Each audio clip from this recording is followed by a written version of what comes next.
Perkenalkan, saya Friska Pratiwi. Saya akan melakukan beberapa tindakan intervensi yang akan ditampilkan di video selanjutnya.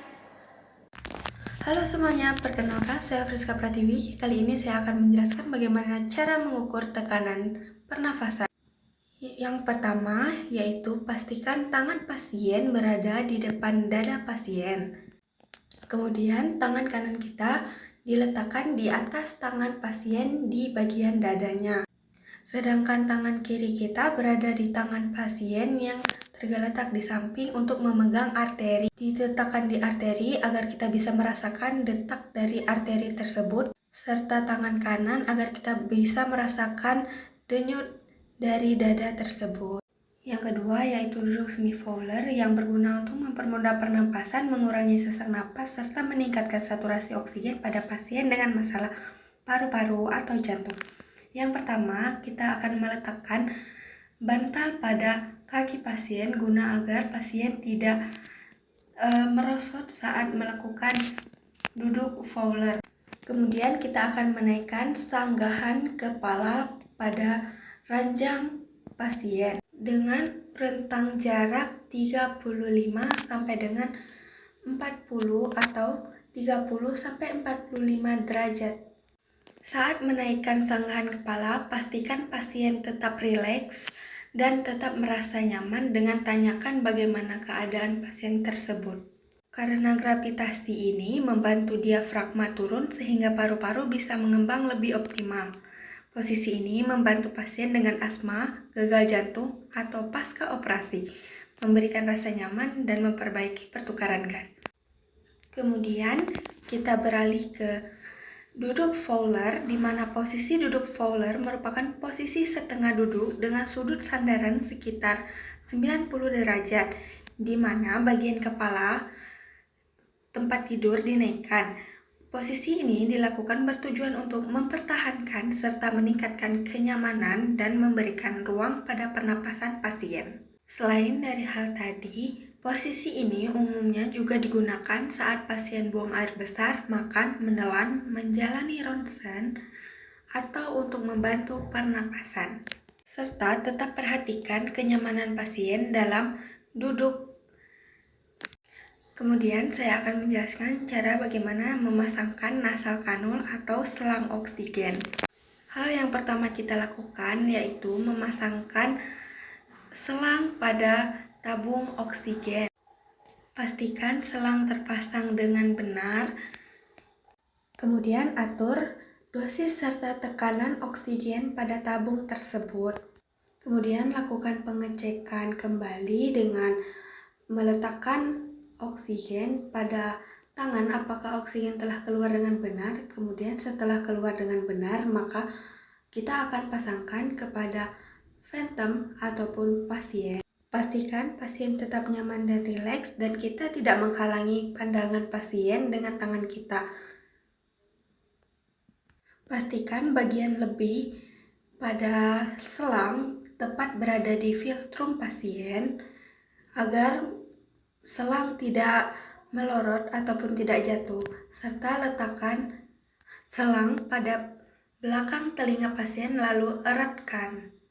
Pastikan pasien tetap nyaman.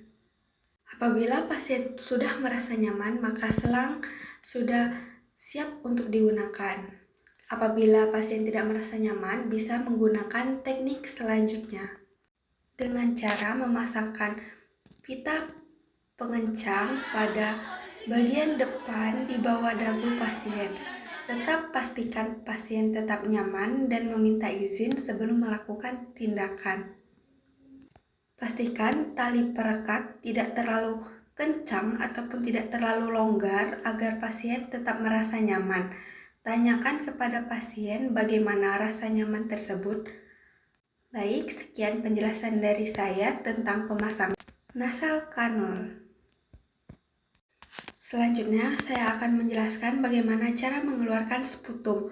Sebelum kita melanjutkan, perlu kita ketahui sputum merupakan lendir yang memiliki warna khusus, bukan air liur. Teknik pengeluaran sputum dilakukan dengan pertama-tama menarik napas maksimal, kemudian sputum didorong keluar seperti batuk menggunakan kerongkongan hingga sputum tersebut keluar melalui kerongkongan dan mulut. Pada step pertama, pastikan memakai serbet di dada pasien. Letakkan bengkok tepat di bawah dagu pasien, serta wadah untuk menampung sputum tersebut. Serbet dan bengkok digunakan guna untuk agar cairan tidak melebar kemana-mana. Pastikan pasien mengulangi instruksi yang telah diberikan dengan rileks dan benar agar sputum tersebut keluar dengan benar. Setelah sputum keluar, pastikan menutup rapat cairan tersebut dan membersihkan mulut pasien menggunakan tisu, bisa dengan bantuan ataupun pasien itu sendiri. Begitulah cara pengeluaran sputum. Baik, kali ini saya akan menjelaskan dan memperagakan bagaimana cara melakukan nafas dalam.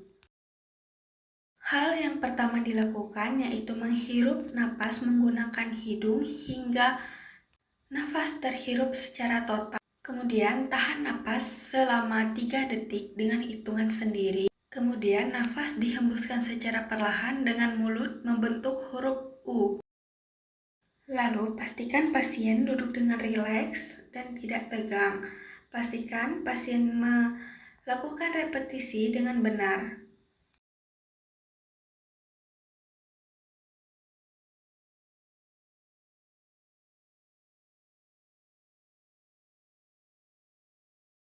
Tanyakan kepada pasien bagaimana perasaan setelah melakukan nafas dalam. Biasanya pasien merasa lebih rileks. Yang kedua adalah batuk efektif. Hal yang pertama dilakukan sama dengan nafas dalam. Nafas dihirup sampai maksimal hingga paru-paru full dengan udara, kemudian dilepaskan seperti batuk. Pastikan pasien mengulangi dengan benar dan rileks. Kemudian letakkan serbet pada dada pasien dan siapkan tisu untuk menutup mulut agar kuman atau bakteri tidak berhamburan keluar dan menginfeksi orang lain. Serbet juga digunakan untuk melindungi pakaian agar virus tidak menempel pada baju pasien. Baik, seperti itulah kira-kira cara melakukan batuk efektif. Sekian dan terima kasih.